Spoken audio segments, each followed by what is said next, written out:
After the closure of a chapter, it's time to chart a new path. But this week, all my body wanted was to sleep.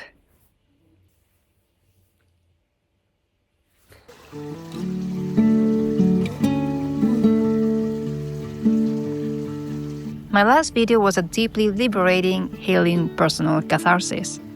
Looking back at everything that had happened over the course of a year allowed me to see how far I had come, how much I had learned, and finally, to feel proud of myself. And sharing it with the world was my way of showing you that no matter where you are on your path, if you just keep walking, a year from now, everything will be completely different. Some of you wrote something in the comments that made me realize something. You told me, it's time to create a new roadmap. How right you were! That video was the closing of a cycle, and now it was time to draw up a new plan. I was so motivated. New ideas began to flow so quickly. I started updating my website, thinking about what I could do once I'm back in Spain.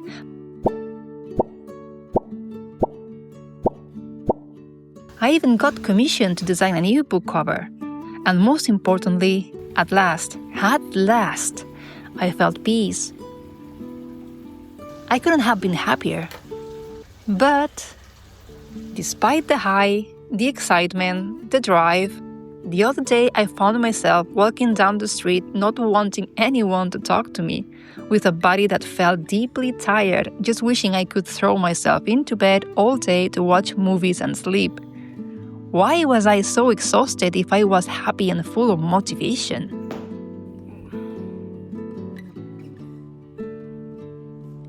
Once again, my mind kicked in, questioning the fact that I was in Bali and the self-imposed obligation to go out, to socialize, to make the most of it, because otherwise I might miss the opportunity of a lifetime.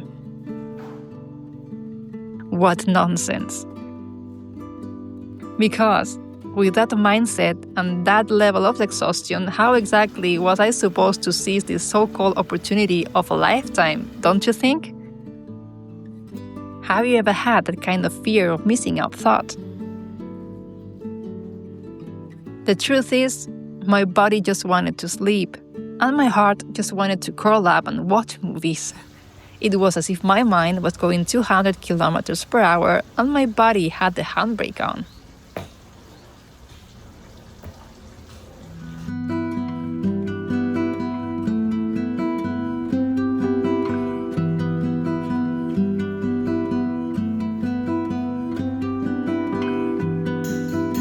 I've realized that closing a cycle isn't just about making a video and immediately jumping to the next page, no matter how much drive or motivation we have.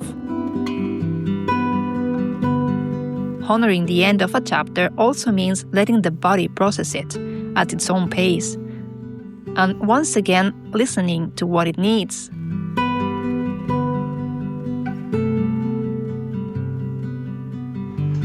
Because we're not going to achieve anything if we keep pushing ourselves while our battery is in power-saving mode.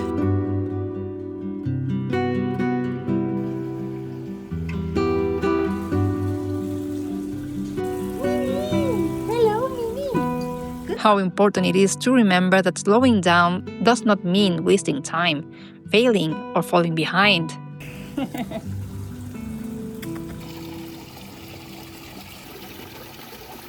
It's hard to remember that though, because all it takes is opening a social media app to be bombarded with the message that we have to achieve everything faster, bigger, better.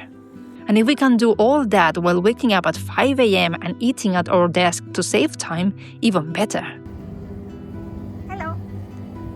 Maybe some people like living that way. I'm not one of them. Maybe some of you are thinking this is a difficult concept to apply in busy lives. So let me tell you a little story. The other day I got on a motorbike taxi, a Grab, and started talking to the driver. He told me he worked in construction in the mornings and had just started his Grab shift at 6 p.m., working until 11 at night, after which he still had an hour's ride to get home, up north on the island. He'd been doing this for a while, but instead of complaining or rushing to pick up more rides and make more money, he told me he liked the job because it allowed him to meet people from all over the world. And that, if I wasn't in a hurry to get to my destination, he'd drive slowly so we could talk longer. I bet that in doing so, he's earned far more tips than he would by picking up more passengers. Once again, the Balinese teaching me lessons in humility and attitude toward life.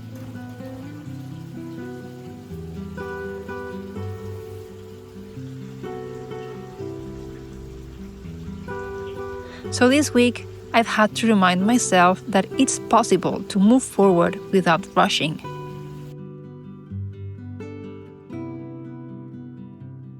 That you can be a homebody anywhere in the world.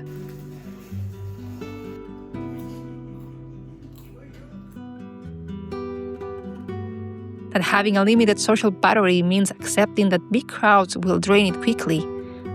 Sorry, excuse me.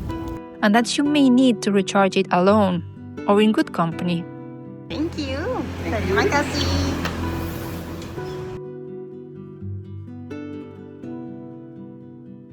That I'm not in Bali to go sightseeing, but to heal and to build a new life far away from old memories. That slowing down is productive. And that doesn't mean doing nothing. It means doing exactly what you need, leaving the extras for another time.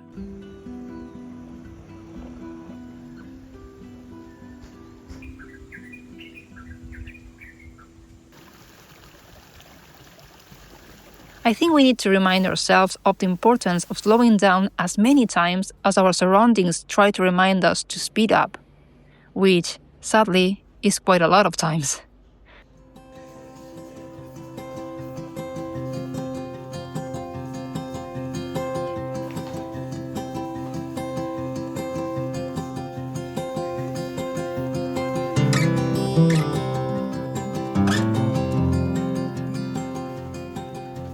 The big plans can wait a little longer, because it's important that we first give them the open space they need to land, because running doesn't always take us further, but listening to ourselves does.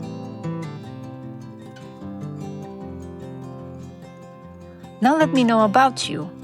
Do big crowds leave you feeling drained too? What's your favorite way to recharge? Have you ever had that feeling you're missing out on something? I read you down in the comments. Have a beautiful week, my dear friends, and I see you next Sunday. Goodbye.